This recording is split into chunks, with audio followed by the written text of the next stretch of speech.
Dans cette petite commune rurale aux environs de Gap, l'école est un élément essentiel de la vie locale. Alors aujourd'hui, nous vous emmenons rencontrer tous ceux qui préparent la rentrée.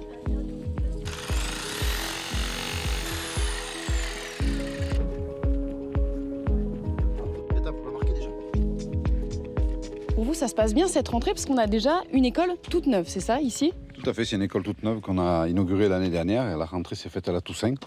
Et c'est un événement pour une commune de créer une école neuve. Ça n'a pas été fait depuis celle-là, là où je suis venu moi. On a des effectifs qui augmentent, on a une ouverture de classe sur le RPI. Et donc RPI, c'est le cas ici, c'est que les deux communes, plutôt que de se battre chacun dans son coin pour son école, en fait, on regroupe. Ici, il y a les plus petits, c'est ça, et la commune d'à côté gère les plus grands. Comment ça se passe? Oui, c'est ça. Ouais. Ici, on a les plus petits, en gros, et là-bas, il y a les plus grandes sections là-bas, à la Fraissinet. C'est des communes vivantes. Et cette année, je dis, on a fait notre école et on a refait le clocher d'église. Donc c'est quelque chose d'important. C'est deux choses qui sont pour une commune et pour les habitants quelque chose qui marque.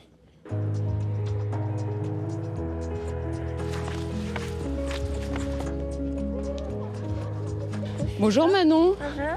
Alors tu as tous les affaires pour la rentrée. Qu'est-ce qu'il y a dans ton sac? J'ai un gobelet pour boire.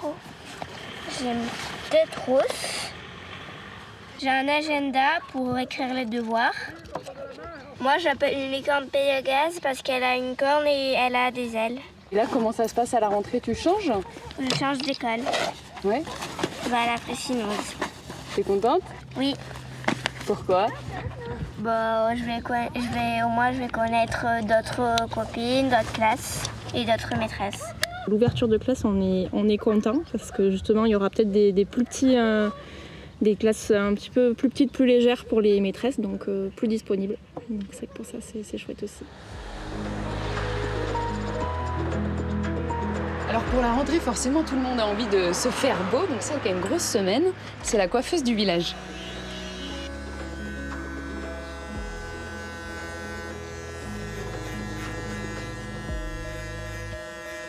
Maman, elle avait dit un peu court parce comme ça, la rentrée, ça fait la rentrée des classes, comme ça, je suis un peu beau. C'est la pression parce qu'il y aura d'autres profs et il y aura plein de classeurs, plein de devoirs et je sais pas si je pourrais m'y retrouver. Mais au moins la coiffure, tu seras serein. Ouais, je serai serein.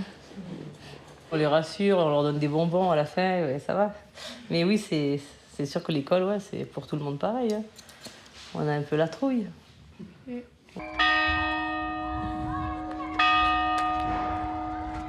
Alors ici, comme le veut la tradition, souvent il y a la mairie, l'école est juste à côté. Alors nous sommes avec vous, monsieur le maire. Vous allez pouvoir l'agrandir enfin cette école. Là, comment ça va se passer ici? Alors concrètement, oui, on a un projet d'extension du bâtiment de à peu près 80 mètres carrés en supprimant le garage actuel.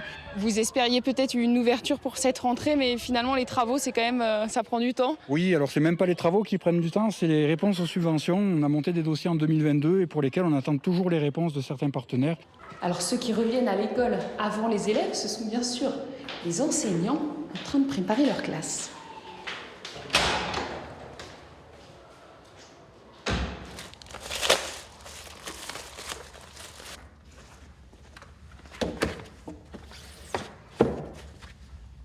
C'est vrai que chaque année, c'est toujours le même stress. Je pense qu'on est comme les enfants. Le premier jour, il y a le stress de la rentrée. Et puis après, au bout d'1 heure, ils arrivent et c'est reparti, quoi. Voilà. Particularité ici, dans ces communes rurales, c'est qu'il y a souvent des classes à double niveau. Oui, il y a des classes à double niveau, mais on a essayé, en général, quand on fait les répartitions, si c'est possible, on fait par cycle. Donc, on fait des départs communs sur des leçons et après, on différencie les traces écrites où on va plus loin avec les CM2. Donc, ce qui me concerne, j'ai les CM1, CM2. Donc, on fait un départ commun sur une notion et on va plus loin avec les CM2, quoi. Voilà, donc on s'organise comme ça.